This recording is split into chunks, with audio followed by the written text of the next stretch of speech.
जय श्री श्री राधा माधव श्री श्री रुक्मिणी द्वारकाधीश की जय, श्री श्री जगन्नाथ बलदेव सुभद्रा माई, श्री श्री गौर निताई की जय, ग्रेट भक्ति वेदांत स्वामी श्रील प्रभुपाद की जय, ग्रंथराज श्रीमद् भागवतम की जय, समवेत भक्त वृंद की जय. All glories to the assembled devotees, Nitai Gaur Premanande.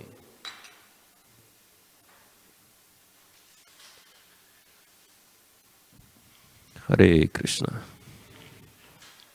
Are we reading second or third canto? Third canto. Okay, this is second canto. Okay, can I get third canto, please? Hare Krishna. So before I start, I wanted to thank all the devotees for this wonderful opportunity to have your association and to also say a few words on the most important subject of Srimad Bhagavatam.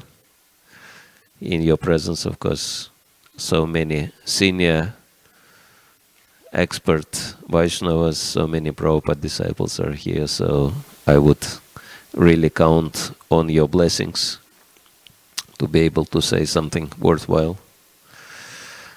Please give me your blessings. Thank you, Maharaj.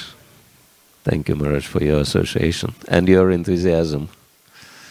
Amala Bhakta Maharaj is like the symbol of enthusiasm of ISKCON. It's so amazing. I can only hope and pray that I'll make it to his age at all, what to speak of being so enthusiastic. Hare Krishna. Om Agyantimirandasya Gyananjana Shalakaya Chaksharanmiritam Yana Tasmai Shri Gurave Namaha Shri Chaitanya Manobhishtam Stapitam Yana Bhutale Swayam Rupa Kadamayam Dhanati Svapadantikam Mancha Kalpatarubhyascha Kripa Sindhubhyevacha Patitanam Pavanebhyo Vaishnavebhyo Namo Namaha Shri Krishna Chaitanya Prabhu Nityananda Sri Advaita Gadadhar Shivasati Gaur Bhakta Vrinda Hare Krishna Krishna Krishna Hare Hare Hare Rama Rama Rama Hare Hare Bhutaya Mahatprema Puro Vibhur Nirmaya Kshete Yadamusha Purushabham Tegunan Sadasa Sadasatmakai Lankrishishta Bhagavan Vacham Sime Om Namo Bhagavate Vasudevaya. Om Namo Bhagavate Vasudevaya. Om Namo Bhagavate Vasudevaya.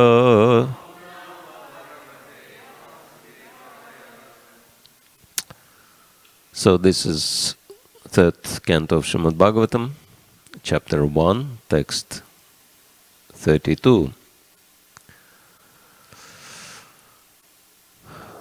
We can maybe chant one verse at a time, one word at a time before we go line by line.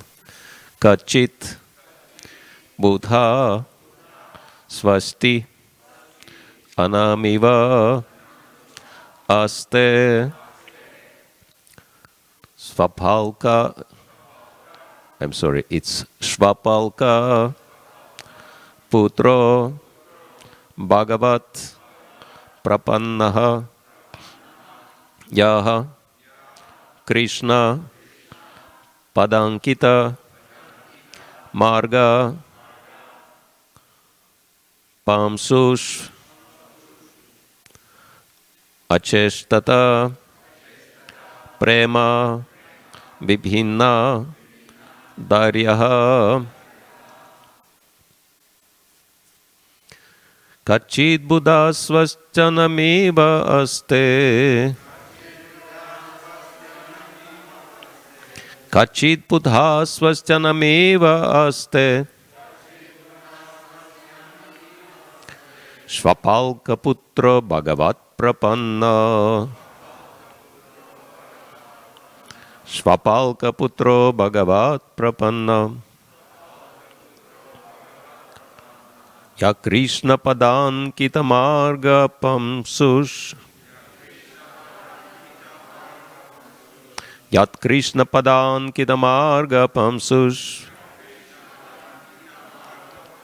Acheshtata Prema Viphina Darya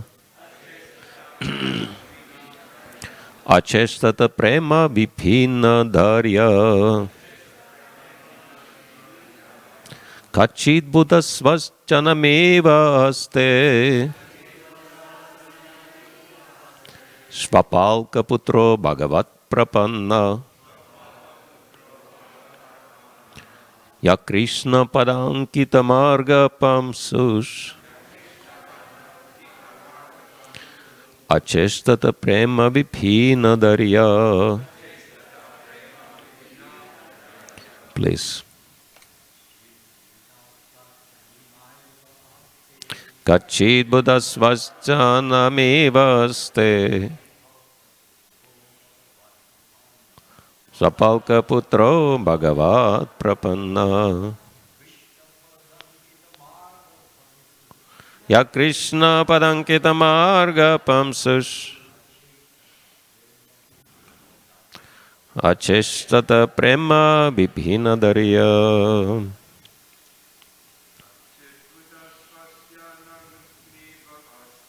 Kachid Buddhasvascanameva Aste Swapalka Putro Bhagavat Prapanna Ya Krishna Padankita Marga Pamsush Acheshtata Prema Viphina Darya.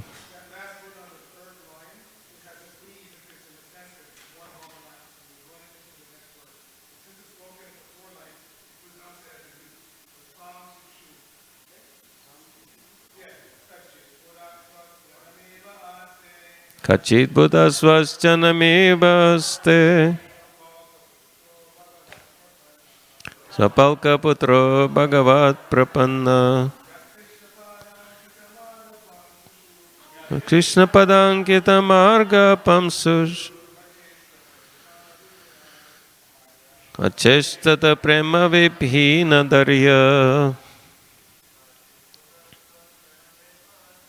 Kachit Buddhasvascanameva Aste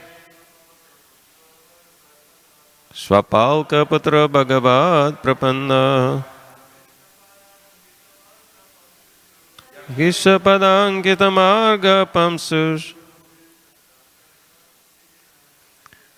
Acheshtata Prema Viphina Darya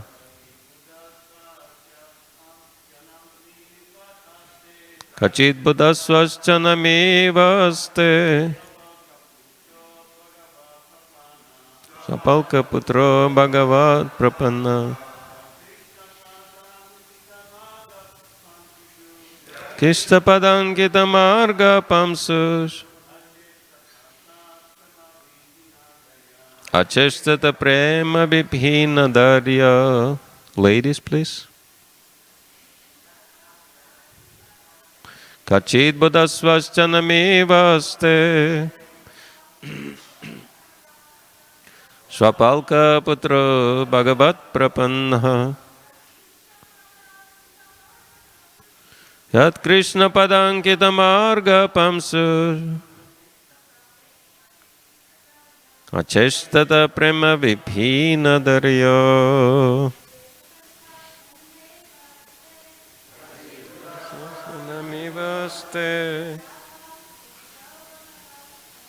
Svapalka Putro Bhagavat Prapanna Padangita Marga Pamsush Acheshtata Prema Viphina Darya.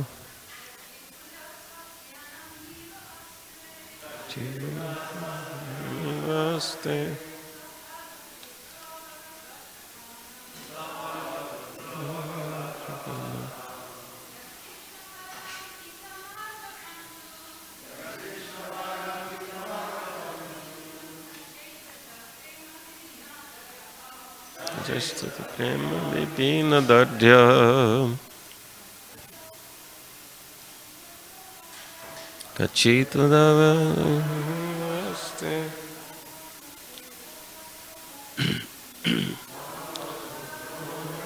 Prapanna Yat Krishna Padankita Marga Pamsas Achestata Prema Vipina Darya Kachit. Whether Buddha very learned, Swasti, well, Anamibaha, faultless, Aste, does exist, Shvapalka Putraha, the son of Shvapalka Akrura,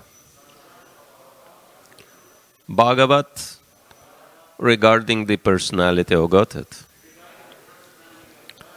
Prapannaha, surrendered, Yaha, one who, Krishna, the Lord, Pada Ankita, marked with footprints, Marga, path, Pamsushu, in the dust, Acheshtata, exhibited, Prema Bibhina, lost in transcendental love, Darya, mental equilibrium. Translation and purport by His Divine Grace, A.C. Bhaktivedanta Swami Srila Prabhupada Ki Jai. Please tell me whether Akrura, the son of Shvapalka, is doing well. He is a faultless soul, surrendered unto the personality of Godhead. He once lost his mental equilibrium due to his ecstasy of transcendental love and fell down on the dust of a road which was marked with the footprints of Lord Krishna. Purport.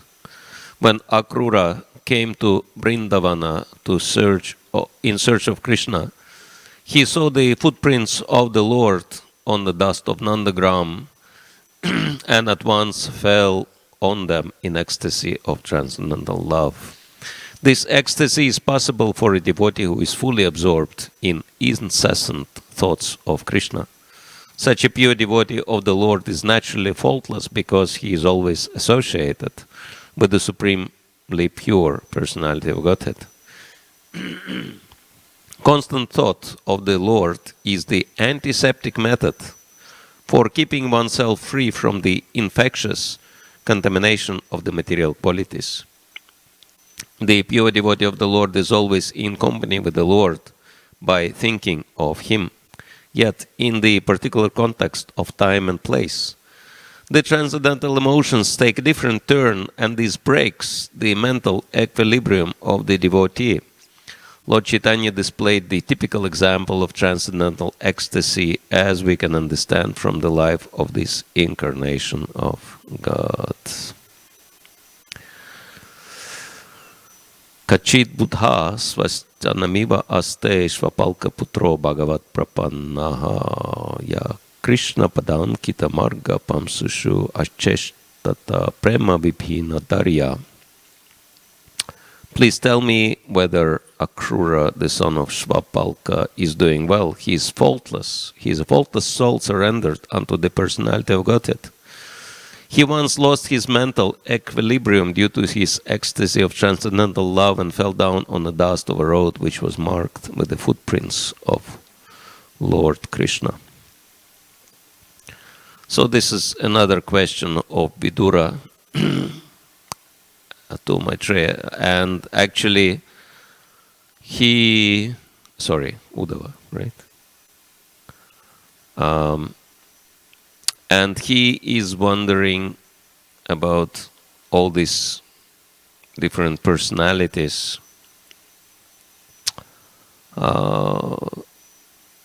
because he doesn't want to ask the real question. And the real question is what's happening with Krishna, whether Krishna is still on the planet or not. And he does feel that Krishna is gone. And he's trying to avoid that question by any means, by asking all these other questions about other people, trying to understand these facts indirectly. So, it's kind of psychological thing that if you feel that something is wrong and you don't want to believe it, but you want to check it out whether your assumptions have any basis. So this is what's going on with Vidura. He has hard time accepting the fact that Krishna is no longer on this planet. And of course later he will find out the second chapter that Uddhava will explain to him the unfortunate fact. And then he will be displaying ecstasy of separation from the Lord. And here Vidura is remembering Akrura and asking, how is Akrura doing? And of course, if Krishna is gone, all of them will be broken-hearted. So, but yes, Akrura, son of Shvapalka, is very special personality in Krishna's pastimes, and he is actually uncle of Krishna, because his father-in-law is Ahuka, who is Krishna's grandfather. So by relation, he comes to be an uncle of Krishna. And so, of course, he was also commander-in-chief of Akrura's, Kamsa's army. And apparently serving the demon, but now after Kamsa sent him to bring Krishna and Balaram to Mathura, he was on his way. He was thinking, it's amazing how even though Kamsa is such a demon, but he facilitated me to get darshan of Krishna. And so it's quite amazing how life can turn like that. And so he was going in full ecstasy, and it's really amazing chapter, wonderful meditation, when he is thinking how this meeting will happen and how I will see Krishna's footprints first, and then actually see Krishna and Balaram, and how I will fall flat, offering my dandavats to them, and how they will lift me up, and how I will fold my hands in front of Lord Balaram, and how he will take my folded hands and pull me to have association, etc. And exactly as he was envisioning in his ecstasy, in his meditation on the way to Vrindavan, everything actually happened exactly like that. Because, he is a pure devotee, and whatever he wanted, basically, Krishna and Balaram just fulfilled in exactly the same way. And here it's been described how he fell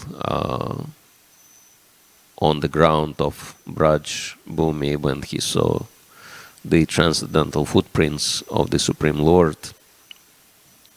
And Srila Prabhupada discusses devotional ecstasy, which of course can take very extreme forms, as Sri Chaitanya Mahaprabhu manifested.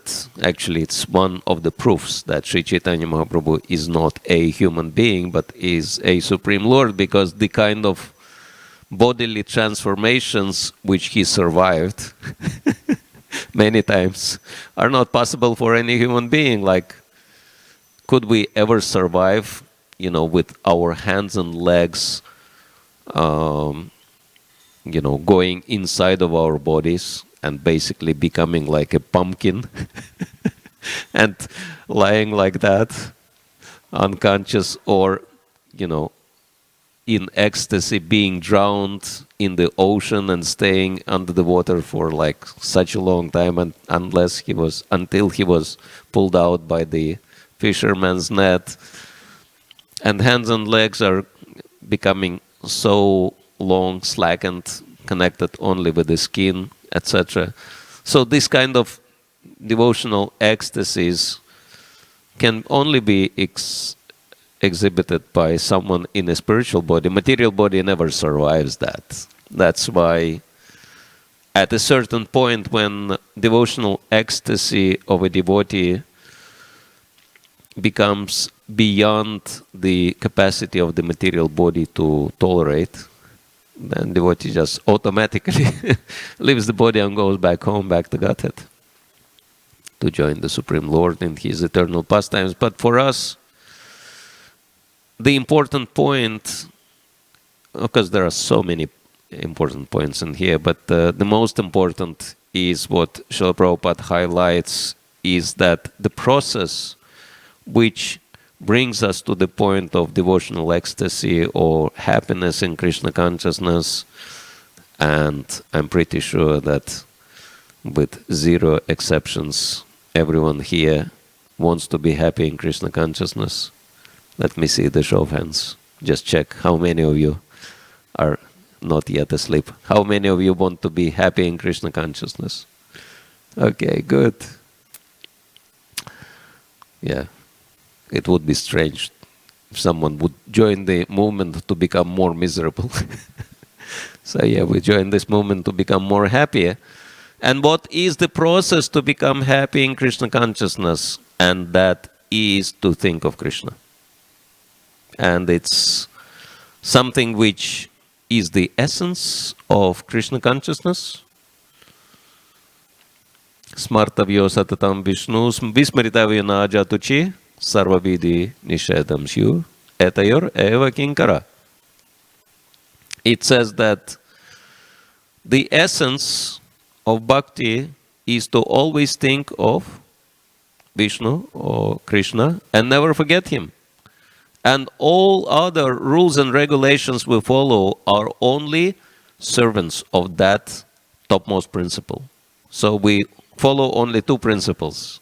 One is to always think of Krishna, and the other one is to never forget him. And this is the process to become blissful in Krishna consciousness, right? Some people come to Krishna consciousness to become peaceful because material life is full of anxiety, but what's the use of stopping at the point of peace? Why can't we move to the bliss? And of course, it's very interesting how things are taking turn in devotees' lives, and how, after learning about the techniques of bhakti, different devotees, they become a little bit more creative, and they invent different ways and means how to always remember Krishna and how to never forget him. Everyone is not the same. Whatever works for someone does not really work for another. But I actually wanted to spare, have little time to actually ask different devotees, because there are so many expert, experienced devotees in here. What is your approach to this practice of remembering Krishna? What helps you personally to be focused on the Lord And I'm pretty sure that for many devotees, like for myself, what really helps is preaching, right? Spreading Krishna consciousness, because if you have to convince others, you need to be convinced yourself. If you have to give others, enthusiasm about practicing Krishna consciousness, you have to be enthusiastic yourself, etc., etc. And by the way, it's very important. I was talking about Amala Bhakta Maharaj, how enthusiastic he is, and Bhaktivinoda Thakur explains in his Bhakti Loka that enthusiasm is first and foremost principle of bhakti, and according to this verse of Upadeshamrita, Utsahan Nishchaya Dharyat Tat Karma Pravartanat, which most of you very well know. And he says that enthusiasm is the power. It gives you power to overcome any obstacles on the path of bhakti. If you have enthusiasm, you don't care about the obstacles, right? Because you have enough Shakti to go through that easily, Bhakti Shakti. But if there is no enthusiasm, then, we get stuck. And so that's why it's really important for us to never lose our enthusiasm by any means, to have as much, there is no limit. There is no such a thing as too much enthusiasm. So the more the better. And of course, a huge point of this verse is Akrura's meditation on Krishna's lotus feet. And we can have a little quiz in here. Let me see. Who knows how many signs on Krishna's lotus feet? Anyone? What's the number? How many signs on the soles of Lord Krishna's lotus feet? Because this is what Akrura saw printed on the dust of Vrindavan. Then he realized it's actually Krishna's lotus footprints, not anyone else. No one knows? How many of you would like to know how many signs are on Krishna's lotus feet? Okay, I hope you will remember that for life. 19. 19. 8 on the sole of his left foot, and 11 on the sole of his right foot. And each sign carries unlimited depth of meanings. So you can just be fully absorbed in the signs. Many times Bhagavatam speaks about meditation on Krishna's feet, etc. And if you just look at Krishna's feet without that, you might think, what is it there to meditate upon? But, each sign on Krishna's feet actually gives us a roadmap of complete success on the path of bhakti. Roadmap. And I can just give you one example. The first sign, which appears on the very bottom of Krishna's left foot, bottom means on the heel of the left foot, is fish. And fish, like Prabhupada would give the example that in the same way as fish cannot live out of the water because she is, fish is out of the natural element. So in the same way, we in the material world are like fishes out of water, suffocating no matter how many things we have, etc. And so, in that analogy, fish is likened to the soul. So, fish can be compared to the soul. Of course, there are many meanings, like Krishna also took the incarnation of fish, Matsya Avatar, That's why he has this sign of fish, but fish is also connected to the soul. And one interesting characteristic of fish is curiosity. Anyone who did deep diving knows how curious fishes are. You go there under the water and you want to see what's in there, but then so many fishes come to see what is that new fish which came in our midst. And sometimes they come very close to your face and they look at your eyes, who are you anyway? So fishes are extremely curious creatures, sometimes so curious that they grab the naked hook of the fisherman just to see what it tastes like. And curiosity is really important for our spiritual advancement. And actually this is one element which can help us to maintain our enthusiasm. That's why it says, Tasmat Gurum Prapadyeta Jigyasu Shreya Uttamam. That approaching spiritual master, the first thing we have to be Jigyasu. Jigyasu means inquisitive. Asking so many questions, like you can see the first chapter of Bhagavatam, questions by the sages. They were so Jigyasu, and that inquisitiveness helped them to achieve full perfection. And so, we need to be inquisitive. I mean, for example, I'm very curious about the first purpose of ISKCON, which is so grand and so unbelievable. Yeah, it makes your head spin around. How do you achieve that? Real unity and peace in the world. We might be wondering, what about real unity and peace in ISKCON? First, what to speak of the world? But if Srila Prabhupada said that, if he wanted that, it is possible. And we just need to figure out how to do it. So that, that one single point could absorb you for life. What can I do to help ISKCON to achieve its first purpose? Etc. So it's just a taster, there are 19 signs like that, and it goes on and on and on and on. So this is an example of being absorbed in Lord Krishna's feet. And so,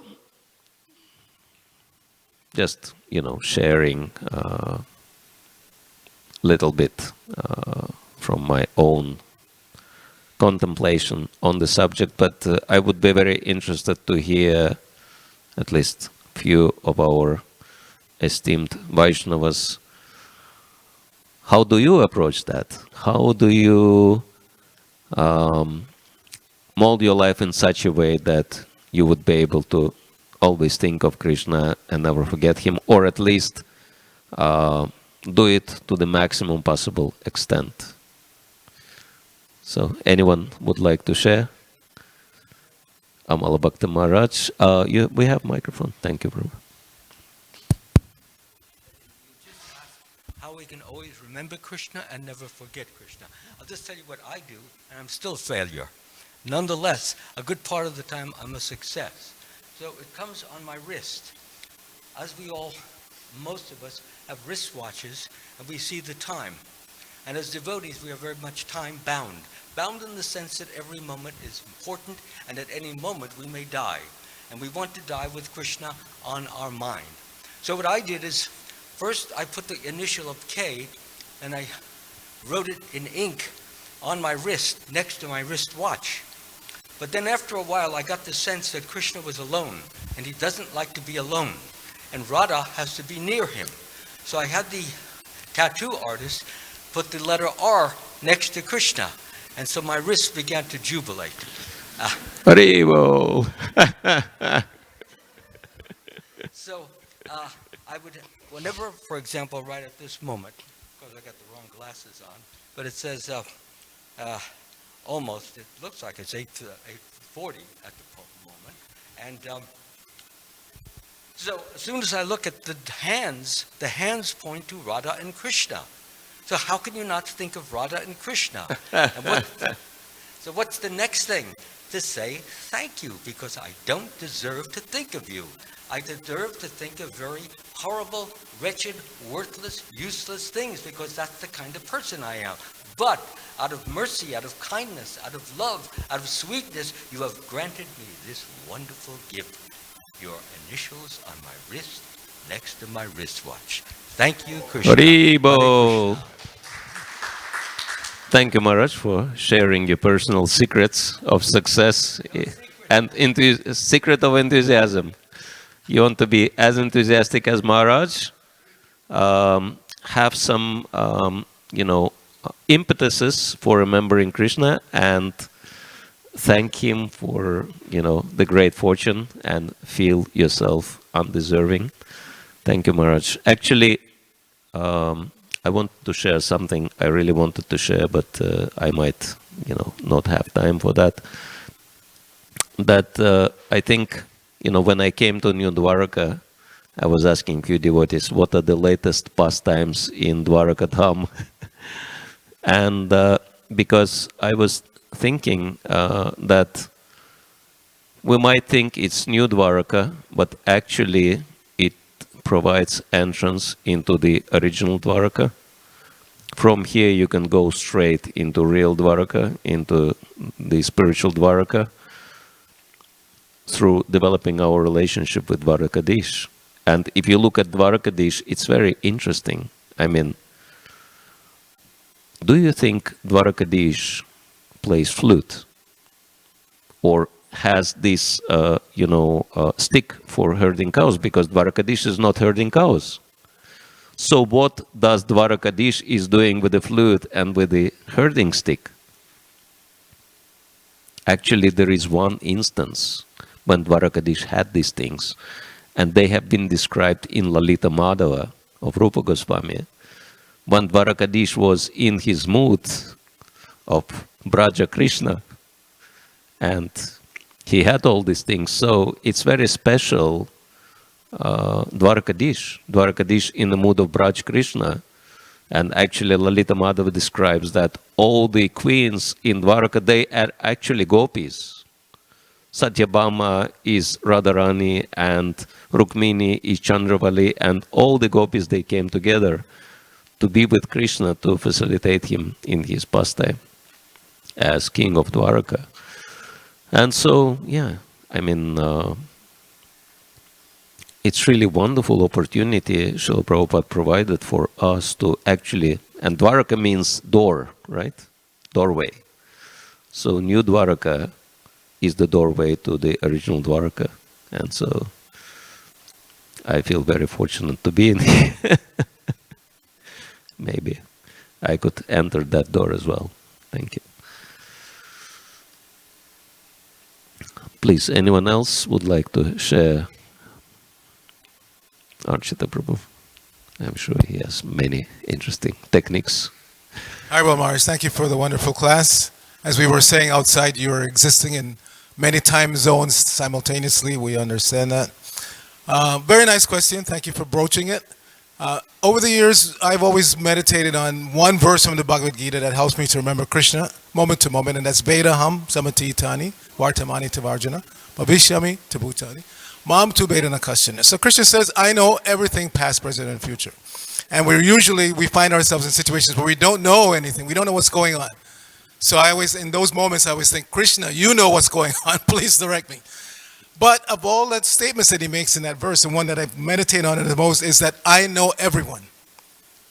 That means he knows not only everyone, but everything about everyone. And generally during our daytime, we come across people, right? A day without interaction is usually not so nice. Whenever we're interacting with others, that's when problems may arise. So whenever problems arise with others, I always try to remember Krishna. That you know this person, you know me, you know the situation. Please direct me how to get the best result. So at every moment, using that verse, if I'm not in Maya, then I can remember Krishna, because there's always something that you don't know, that you should know, that you would like to know. Krishna knows. I always remember that. Krishna knows. And if I just meditate on Krishna, he will reveal to me the right step to take. And again, dealing with persons can be problematic. Sometimes can be very nice. Either way, Krishna is there. He knows me. He knows that person or persons. And if I think of him, he will get me to the right outcome. Hare Krishna. Thank you. Amazing personal secrets from Archita Prabhu, how to include Krishna in your daily life and develop relationship with Krishna at every step. Wonderful. I know we are limited by time, and I was wondering if we could spend another few minutes to hear devotees sharing, because it could be, really valuable for many. Because normally senior devotees are a little shy of sharing personal secrets. I'm sure that this is the first time you hear this kind of secrets from the senior Vaishnavas here, right? So it's a rare opportunity, I think. Yes, Sachitananda Prabhu. Thank you, Prabhu. Since Archita quote a verse from Bhagavad Gita, I also take shelter of the Bhagavad Gita's verse that says that in all activities just depend upon me and work always under my direction. In such devotional service, be fully conscious of me. And how did I choose that particular verse? Because at the beginning of my Krishna consciousness, at that time, doing Sankirtan, they will practically speaking, just throw you out in the parking lot. And I go, oh my God, what am I going to do here the whole day? they throw you in the morning and they pick you up in the evening. So you have like about 8 or 9 or 10 hours there. It doesn't matter how the weather is, raining, cold, or anything. You have to figure out yourself. But in the meantime, you're thinking, what do I supposed to do? Just constantly thinking about Krishna. That's one aspect. The other aspect is that while we meet people and while we introduce or share our knowledge, a lot of times I came across with people that says, well, what do you get out of this? And then immediately you just you have to tell them. And then you have to check yourself, your consciousness, am I getting that? And they ask you, are you happy? And then you have to tell them the truth, how you feel. And many things, how to tolerate, how to develop that compassion that the book says, and many things. So therefore, you always come back to Krishna, always. So Sankirtan or book distribution or Harinam, or in that case, any service is like to be fully conscious of Him. And your dealings is mostly, that's the most difficult part, because you can do your service really good, but sometimes the dealings can be more difficult because you're interacting with people who's going to correct you, and that's one thing nobody likes. And you can name it even from the top to the bottom. I seen that person, so I go, oh my God, so I'm learning. So to be Krishna conscious in that, just watching and seeing, is also in relation to Krishna. Thank you. Thank you. Definitely, Sankirtan is the way to surrender, and you have to think of Krishna, right? Because there are so many unpredictable situations. Brigupati Prabhu, can someone pass the microphone?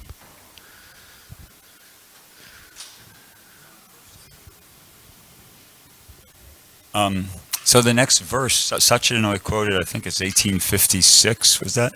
But the next verse, Krishna explains what's the result of doing what he just said, Sachidananda just quoted, Krishna as having said. And he says, if you become conscious of me, you will pass over all the obstacles of conditioned life by my grace. So I used to be very attracted, I still am, very attracted by that verse, because I thought, well, here's the solution to all my problems. I just have to become conscious of Krishna, and then I'm going to pass over all the obstacles of conditioned life by His grace. But in recent years, I kind of remember that verse from the Adi Purana where Krishna says, one who says he's my devotee is not my devotee, but one who's the devotee of my devotee, he's my devotee. So I found this verse or text in Chaitanya Charitamrita, where it's the beginning of Ancha Lila, and where Krishnadas Kaviraj Goswami says that he he prays, he says, I offer my obeisances to the 6 Goswamis, and he says their names. He says, for by doing so, all my impediments to writing this literature will be destroyed, and my real desire will be fulfilled. And in the purport, Prabhupada has a short purport to that. He says in the last sentence of the purport, he says, nevertheless, if we adhere to the lotus feet of the 6 Goswamis and pray for their mercy, then all impediments, he basically repeats it, all impediments will be annihilated, and the transcendental desire to serve the Supreme Lord will be fulfilled. So I thought, okay, this is even better, because, he's supposed to take shelter of Krishna likes it even better when you take shelter of his devotee than taking shelter of him. And the result is the same. One achieves that service to the transcendental desire to serve the Supreme Lord be fulfilled. So I pray to the 6 Goswamis, and I've had really good experience with that repeatedly over the years. It started off, I was on a marathon where I was, totally couldn't do anything. And it was a month-long marathon, and anyway, I just started chanting that mantra, Bande Rupa, that's the only thing I knew, Bande Rupa Sanatana Ruguyagoshi Jiva Gopika, over and over again, and everything changed. My consciousness changed, my mood changed, the way the people started responding to me changed, and I went from feeling that I basically couldn't do it at all to tying for first place in the marathon at the end of the month. And I kind of intensified the meditation. I learned this song by Srinivasacharya, and that I was just chanting the Sanskrit, then reciting the English translation, chanting the Sanskrit, reciting the English. That was my all day long, and then just of course doing the service at the same time. And even recently, I found some additional evidence to support this process, so I could not feel like I'm being a sahaja of some, jumping over or doing something that's just sentimental. Every morning we sing this song, Shri Guru Vandana, and there's 4 stanzas. Actually, that song has 10 stanzas. There's 10 stanzas to that song, and stanzas 6, 7, and 8. Narottam Das Thakur, who's the author of that song, he's just glorifying Rupa and Sanatana Goswami. And then also there's the song Nam Sankirtan, which we usually just sing, we chant the first 4 stanzas. But the next stanza, the 5th stanza, is he says, H.I. Goshai Kodi Charana Bandhan, Jaha Hoite Bignanash Abhishta Paran. Same exact thing as Krishnadas Kaviraj Goswami was saying. So when you add it all up, you have Krishnadas Kaviraj Goswami saying, this is the way to do it, this is the way to go. Srinivasacharya writing the whole song, glorifying the 6 Goswamis. Narottam Das Thakur basically saying the same thing as Krishnadas Kaviraj Goswami, and Prabhupada in his purport saying the same thing. So I figure this is like a blue chip stock. I can't go wrong here. It works. It at least works for me. I really recommend it. It's a good way to remember Krishna and be really connected in a very powerful, potent way. So that's my secret. Thank you, Bhrigupati Prabhu. Definitely, the songs of Vaishnava Acharyas have such an immense wealth of bhakti in them, and if you absorb your mind, it might be miraculous. And the mood of serving not the Lord, but His servants. I mean, this is why Sri Chaitanya Mahaprabhu came in the role of his devotee rather than God, because he wanted to emphasize this principle. And by His mercy, we can enter into the mood of Dvaraka depicted in Lalita Madhava, and then you can be in such an ecstasy that you'll be like Jagannath, Baladeva and Subhadra, because these are ecstatic forms of the Lord. So, and it all comes from spreading, from, actively participating in the mission of Sri Chaitanya Mahaprabhu. So it's really amazing. I think we're really pressed by time, but Amal Bhakta Maharaj wanted to, I don't know if that's fine. I'll comment on one of your points, which I liked very much, and I'm glad Will got the opportunity to hear it. And you said that to be successful in Krishna consciousness, one of the most important factors is to be very enthusiastic. And if you don't have enthusiastic, then all the other factors that go with that suffer, such as to be enthusiastic. What comes after that? To endeavor with confidence. Be enthusiastic, endeavor with confidence, always be patient. Follow the regular principles of hearing and chanting and remembering Krishna. abandon the association of non-devotees, and follow in the footsteps of the previous acharyas, which Prabhupada was commenting very, very nicely just a moment ago. So if we don't have, as you mentioned, enthusiasm, what is enthusiasm? It's an appreciation and eagerness to want to plunge into devotional service and feel that you are totally unworthy of that plunge. Nonetheless, the Lord keeps you in and keeps you swimming. Hare Krishna. I think that was the mood of Akrura Prabhu when he came to Vrindavan. Plunging into the mercy, feeling totally unworthy of it. Thank you, Maharaj. Grantaraj Srimad Bhagavatam ki jai, Srila Prabhupada ki jai, Samaveta Bhakta Vrinda ki jai, Gaur Premanande.